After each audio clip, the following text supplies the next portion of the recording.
Boruto TBV Vortex Chapter 2 is here, and we're going to be talking about the spoilers. The cover is Sarada, and I believe that this is the complete art for the promo which we got a few weeks before Chapter 1 got released. The title is 3. The chapter starts off with Boruto and Code having a very serious conversation where Boruto was threatening Code's life. In return, he would spare him if he leaves the village. Code thinks Boruto is bluffing, but my boy Boruto is emotionless. Like, he's already sending threats.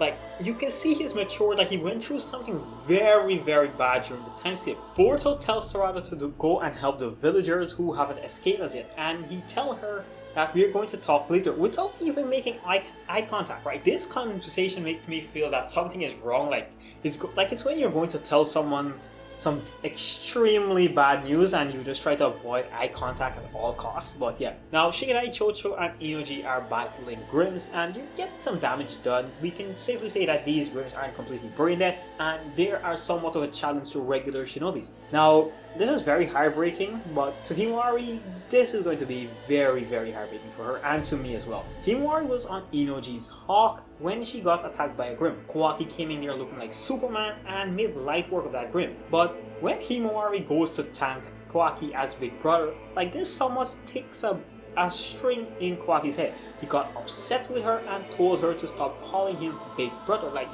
this isn't the first time she did it, but it's really sad to me seeing Kawaki and Himawari having this relationship right now. Like, he's getting pissed at her. Like, she does something, like she's annoying. And you can tell that her calling him Big Brother makes him feel a bit bad as well for destroying the family, but we understand why, right? Why he destroyed the family. Now, the important part. The Claw Grims can unlock Rennegans, and it's very interesting. And at this moment, I can't tell you why they unlock it or how they unlock it, but hopefully in the future we get to know that. And this random Grim just came out of nowhere and destroyed Kawaki. Like, you remember when Ishiki used Sasuke as a skateboard?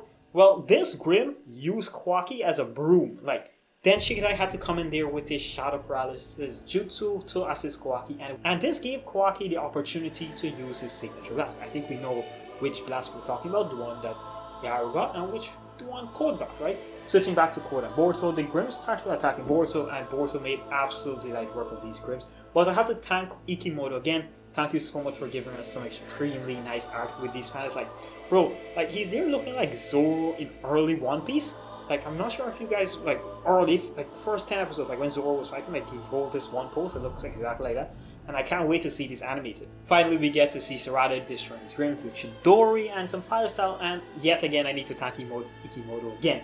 Like, the lower camera angle and the aftermath shots were really well done, and, like, it got me hyped. Just for, like, seeing that and imagining, like, how the anime will animate it, like, yeah. Now, something really interesting. One of the Grims captured a shinobi and then the Grim turned into a tree while enclosing the shinobi. And the reason for this, we weren't told, but here's what I think. I think when they do this, they suck all the chakra out of that person and sends it to the tentacles. And if they do this to a lot of people, like that's going to be a decent amount of chakra for the tentacles. Maybe doing something like what happens during the Infinite Tsukuyomi, like capture some of the chakra out, sending like that. Something like that, but that's just a really rough assumption. Now back to Boruto and Code.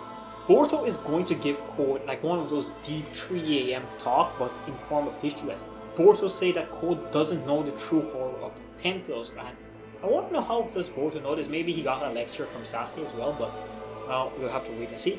And then Code tells Boruto that he does know everything there is to know about the Tentacles. But then Boruto corrects Code, telling him that it would be true if he didn't transform them into Grims. And that's all we got from that. Like, we got no other information. Like, why are you going to tell us something and don't tell us? But okay. Well, maybe it's going to happen in the actual chapter and this is just like some leaked panels. Maybe I could be wrong. Boruto then asks Code again to take him to the Tentacles and he'll spare his life so that Code doesn't die in vain and destroying the wall with him. And then Code again just said, no, you're bluffing. And after being declined, Boruto is there in this badass pose, like ready to like attack. And he's using this Rasengan. This is a new Rasengan. I can't even pronounce this word, Rasengan Uzuhio. Maybe I'm not sure how to pronounce that, but it's the way how the word looks. It looks badass. But yeah, that's it for the chapter. I'm really excited to see the full chapter and chapter 3 as well. Like, I'm always excited to see Boruto chapters, so yeah, it's becoming redundant for me, so I'm really excited. But yeah, that's it for the video, guys. If you guys enjoyed the video, leave a like, subscribe to the channel if you haven't already. Leave a comment, tell me your thoughts. And it's your boy Juby, and I'll see you in the next one. Peace!